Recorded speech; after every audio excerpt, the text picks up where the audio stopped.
Hi everyone, my name is Euodia, and my project is about contactless physiological sensing and detection with a 5G millimeter wave radio system. As you may already know, the pandemic has brought many changes into our lives. One of these changes is the increased use of telemedicine, which allows patients to meet with physicians from the comfort of their own homes. Telemedicine has many benefits. For example, it reduces the cost of many patient hospitalizations.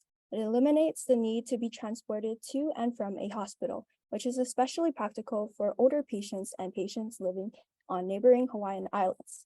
Additionally, many reports have supported how telemedicine is associated with significantly fewer deaths than standard medical care. However, despite all these benefits, my mom, a medical professional in cardiology, expressed her concerns about the limitations of current telemedicine technology.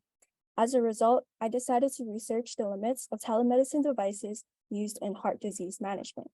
I found such devices had many limitations related to accessibility, efficiency, expense, and comfort. For example, because patients have to self-operate these devices and self-report the results, the reported vital signs may be inaccurate and inconsistent. More accurate devices, such as an electrocardiogram recorder, like this picture here on the right, are expensive and need to be continuously worn by the patients, which can cause discomfort and discourage the patient's willingness to follow professional medical advice. Lastly, other wearable telemedicine devices, such as smartwatches, aren't as accessible to burn patients and infants. Thus, the lack of effective telemedicine devices for heart failure patients is an ongoing issue. On the other hand, emerging mobile wireless sensing technology demonstrates greater versatility due to its contactless benefits and greater accessibility. For example, systems that use 5G technology can support more users and high data transfer speeds. 5G technology is also very widespread, as many of our everyday wireless electronic devices use 5G.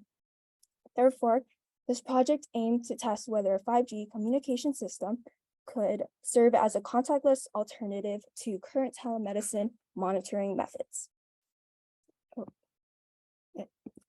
So during my project, I worked with my mentor and a few of his graduate students to utilize the wireless channel estimation feature of a custom 5G millimeter wave radio system to detect breathing and heart motions. So this custom radio system was a 28 gigahertz OFDM 5G new radio communication system that consisted of a transmitter and a receiver implemented with millimeter wave beamformers and a software-defined radio. Since the system was made with commercial off-the-shelf wireless devices, it was relatively inexpensive. So how the system works is that it sends out a signal from the transmitter that bounces off of a subject's chest, and then it returns to the receiver. So the channel state information or the properties of this signal path lets the system detect any fluctuations caused by chest movement, which can be visibly observed through a computer application called MATLAB. So I'll refer to this custom 5G millimeter wave radio system as the CSI system for short. So because breathing creates larger movements than heartbeats, breathing rate is significantly easier to detect than heart rate for this CSI system. In fact, past experiments involving this CSI system have already validated that it can accurately detect breathing rates. However, very little research has been done on this system's heart rate detection. As a result, I wanted to focus my research on finding out if this system's heart rate detection was just as capable as its breathing rate detection.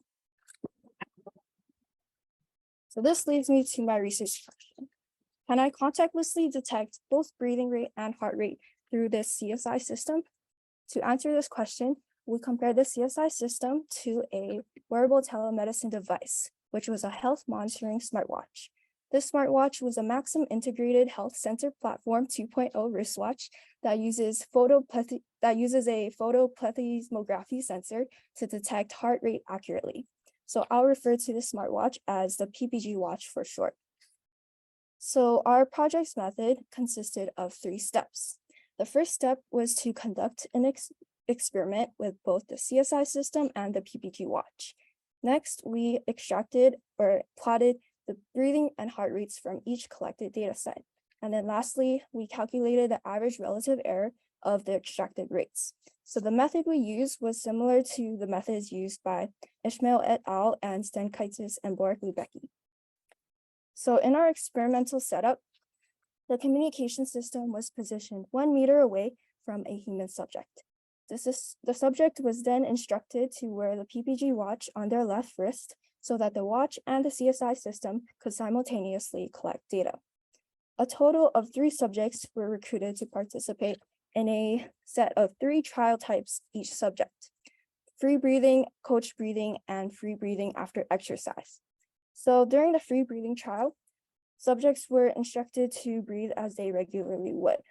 In the coached breathing trial, subjects breathed according to a metronome set at 0.2 hertz or 12 beats per minute.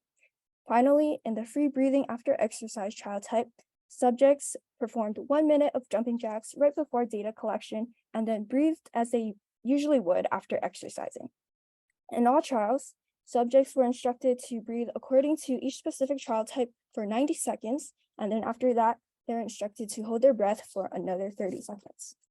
In total, 18 trial sets were collected and analyzed through MATLAB to determine the breathing and heart rates of each subject. For the PPG watch, its data was first saved as a spreadsheet and then plotted with code in MATLAB to obtain the average rates. For the CSI system, its data needed additional pre-processing before it was saved as a spreadsheet, and then after that, it was plotted with a different file of code in MATLAB to average heart and breathing rates individually. So I determined the average heart rates and breathing rates by identifying the tallest peak of each plot, which showed the most frequent break value. So in this example here, I plotted the heart rate frequency peaks from subject C's free breathing trial, which originally came from 2 separate plots. As you can see, the detective average heart rate frequency of the PPG system, or the PPG watch, and the CSI system matched each other very closely. So after analyzing and processing all the experiences, the average values. The breathing rate and the heart rate columns were from the trial sets where the subjects were actively breathing for 90 seconds. And the hold heart rate column was from the trial sets where the subjects held their breath for 30 seconds. One notable thing you can observe is that the coached breathing rate of 12 beats per minute currently detected the whole watch in the CSI system. So from these table values, I calculated the average relative percent error by using the CSI system as the for the heart rates. Average relative error never exceeded 2%, and the total average relative error, or the average of the averages, never exceeded 1%. So these results suggested that the CSI system was indeed capable of successfully detecting both breathing and heart rate. However, there are some limitations to our method and experiment. Firstly, the CSI system had a short detection range, and the received signals became significantly weaker if the subject sat over a meter away from the system. Recent studies, however, have been successfully increasing the detection range of these systems to over 3 meters, which suggests that this system could also potentially have a 3 meter range. Another challenge came from the environmental noise and active subject visits, which caused finding the average rates from some data sets to be difficult. However, we were able to overcome this issue by performing bandpass filtering on such data sets in MATLAB. Despite all these limitations, the results of this research was a study that by scientists and work did an experiment to use great art instead of a 50 millimeter wave radio system. Additionally, the implication of respiratory sinus arrhythmia, whereas we focused our application on for heart failure patients. Thus, our project was unique from the experiment. In conclusion, I agree between the PPG watch and the CSI extractive breathing and heart rates suggested that because the CSI system measures both breathing and heart rate unobtrusively and simultaneously, the system can potentially offer heart disease patients a contactless alternative to current telemedicine devices. Furthermore, the system's use of 5G millimeter wave technology supports that it could eventually be implemented into everyday devices that also use this technology, such as smartphones, computers, and Wi-Fi routers. Ideally, the very device a patient might use to attend a telemedicine appointment could also be the device that simultaneously sends the patient's active vital signs to their physician during their meeting. However, the system we tested needed many more experiments and modifications before it reaches its final form. So thus, I plan to continue my research by using the CSI system to detect another more complex vital sign called heart rate variability. So instead of measuring beats per minute like heart rate does, heart rate variability measures the time relation between and as a result, heart rate variability will be set into one's heart area that heart rate would grow. If this system also ends up being successful in detecting heart rate variability, then it can be applied to telemedicine in an even more powerful extent. Throughout my research project, I gained a better understanding of communication systems and radio systems and learned how to use MATLAB, which are both things that I had little to no knowledge of before. I also learned how to communicate my research effectively by writing research proposals and presenting at science fairs and Symposium. For those of you who are planning to take independent research next year, I'll give you 6 weeks. First, plan out your deadlines in advance to avoid procrastination. Next, use your class time wisely by being productive in every class. I'd also recommend that you connect with a mentor because I was really grateful for my mentor and all his help with my project. Of course, choose a project that you're passionate about and also make sure that your research is into your schedule to avoid a lot of stress.